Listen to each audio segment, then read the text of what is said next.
გამარჯობა, მე თამთა გიორგაძე ვარ, Citizen-ის გაყიდვების მენეჯერი. ახლა ვიმყოფებით თამარაშვილისა და უნივერსიტეტის ქუჩების კვეთაზე, ცენტრალ პარკიდან 50 მეტრის მოშორებით და პროექტის მიმდინარე სტატუსზე მოგიყვებით.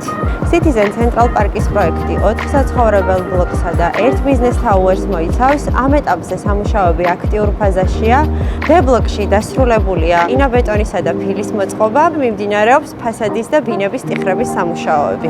რაც შეეხება B და C ბლოკებს, აქ დასრულებულია პარკინგების მოწყობა. C ბლოკში მიმდინარეობს მეოთხე სართულის, ხოლო B ბლოკში ლობის სართულის მოწყობითი სამუშაოები. და ბოლოს A ბლოკში საძირკვლის სამუშაოები დასრულებულია. ამ ეტაპზე მიმდინარეობს პარკირების ამოყვანა -4 და -3 სართულებისთვის.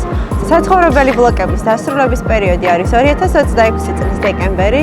შეგახსენებთ, რომ ჩვენს პროექტში ბინების თითქმის 70% უკვე გაყიდულია. დარჩენილ ბინებზე მოქმედებს სპეციალური შეთავაზება, რომლის გასაგებათაც გთხოვთ დააკლიკოთ ვიდეოს და გადახვიდეთ ბმულზე.